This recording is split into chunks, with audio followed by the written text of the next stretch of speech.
L'homme nouveau apprendra avec le temps à extérioriser son énergie.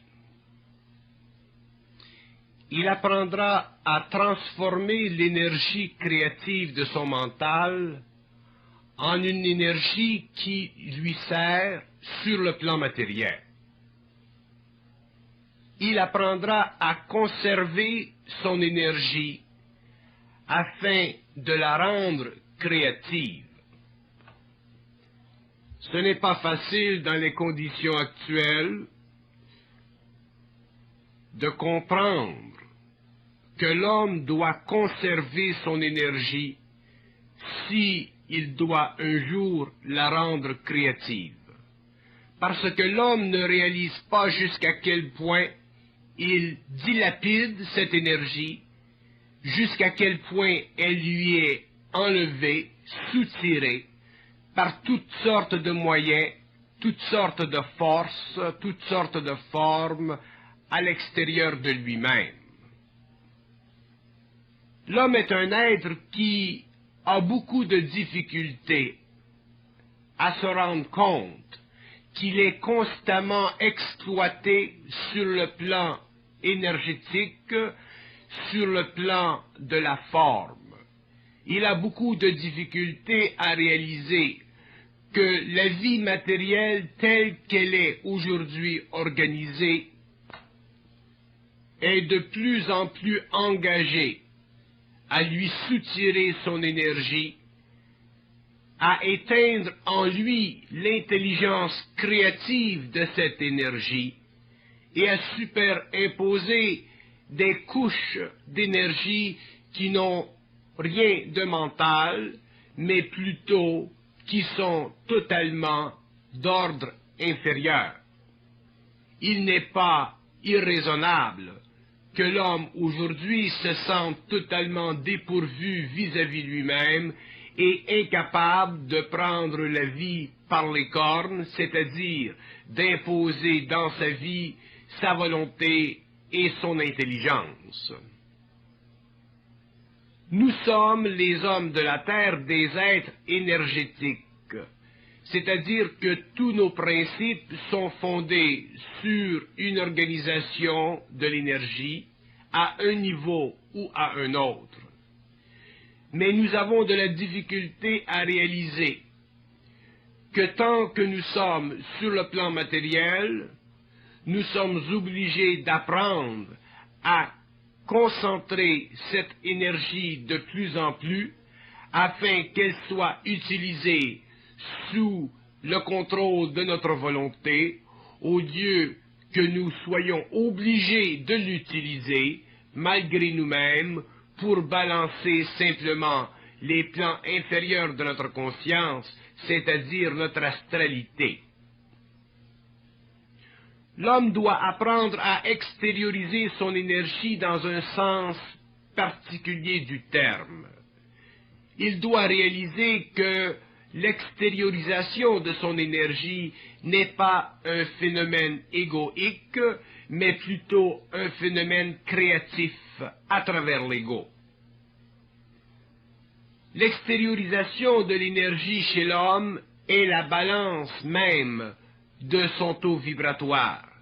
Elle représente l'équilibre total de ses centres et elle représente aussi la parfaite harmonie qui doit exister entre l'être humain et son milieu social.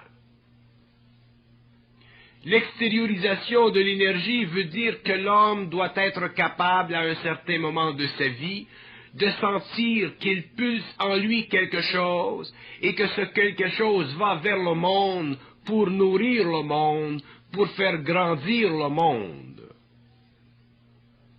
L'extériorisation de l'énergie n'est pas simplement un phénomène de créativité culturelle, c'est aussi un phénomène de créativité individuelle qui a des retombées sur la culture, mais qui ne sert pas nécessairement à la culturation de certaines formes que nous appelons aujourd'hui la culture.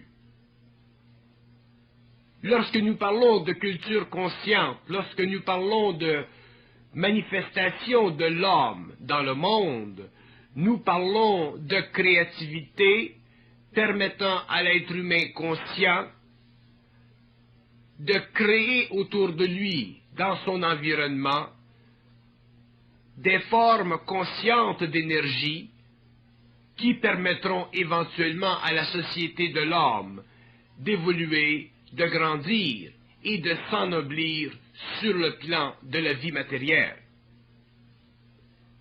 Il n'est pas facile à l'être humain de comprendre comment il peut extérioriser son énergie de façon créative parce qu'il n'est pas encore arrivé à un point d'évolution suffisamment avancé pour comprendre que toute énergie en lui harmonieusement manifestée est en elle-même créative et en elle-même extériorisante.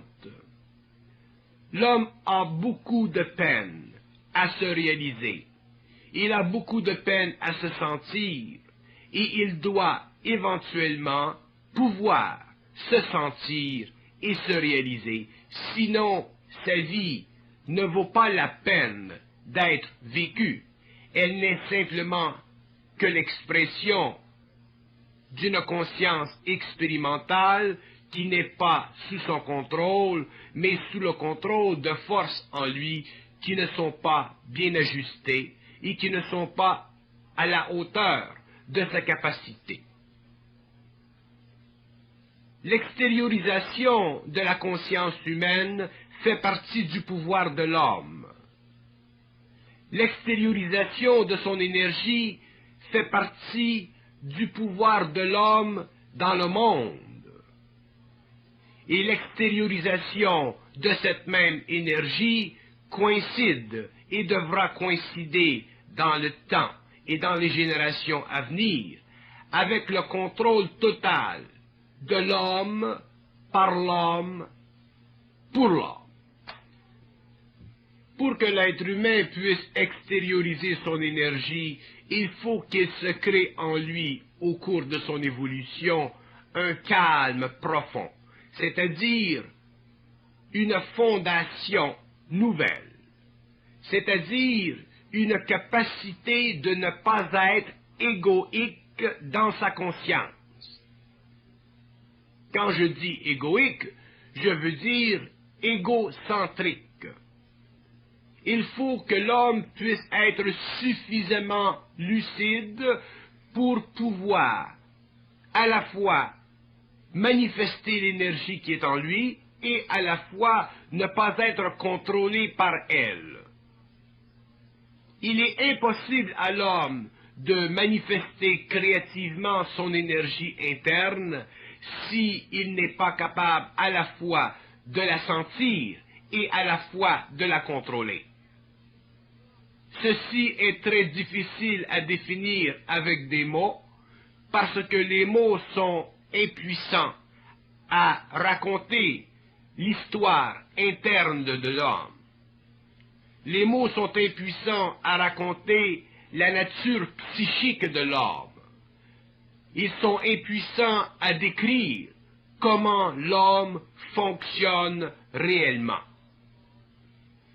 Mais les mots peuvent être utilisés pour prendre conscience de certains aspects en nous qui nous donnent l'illusion d'extérioriser notre conscience créative, alors qu'en fait, nous ne sommes que des êtres ballottés à gauche et à droite par des forces qui font partie de nous, mais que nous n'avons pas encore appris à parfaitement contrôler par notre volonté et à parfaitement assujettir à nos besoins. Il y a dans tout être humain une faille de conception, une faille de perception.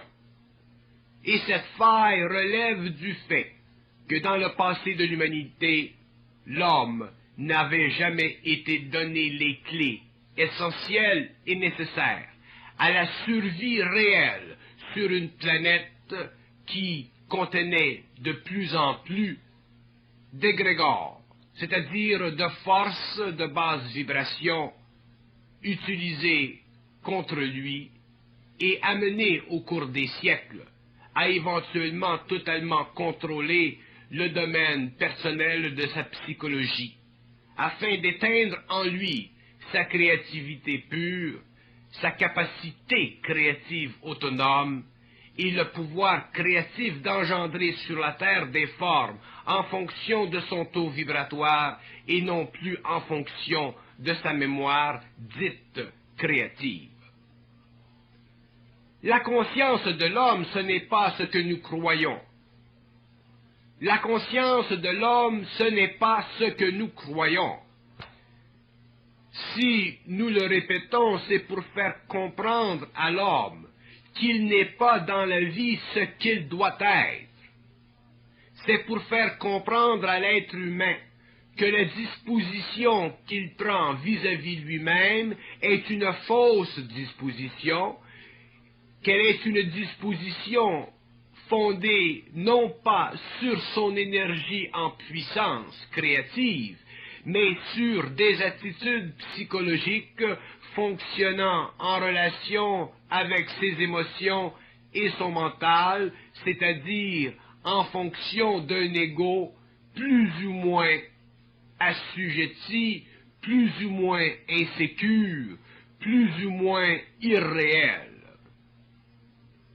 Pour que l'homme intègre son énergie et extériorise cette énergie, il lui faut être capable de vivre sur deux plans à la fois, sur le plan interne où se fait l'intégration et sur le plan externe, c'est-à-dire dans le monde. L'homme ne peut pas vivre simplement en fonction de l'intégration interne.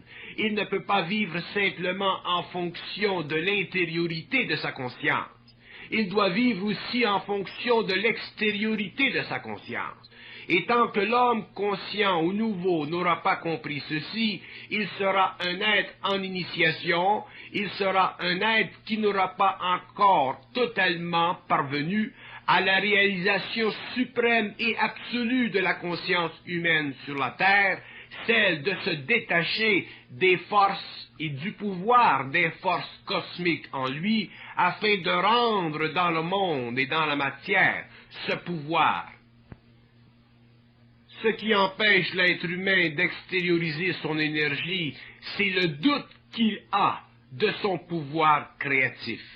C'est le doute qu'il a de sa volonté. C'est le doute qu'il a de son intelligence réelle.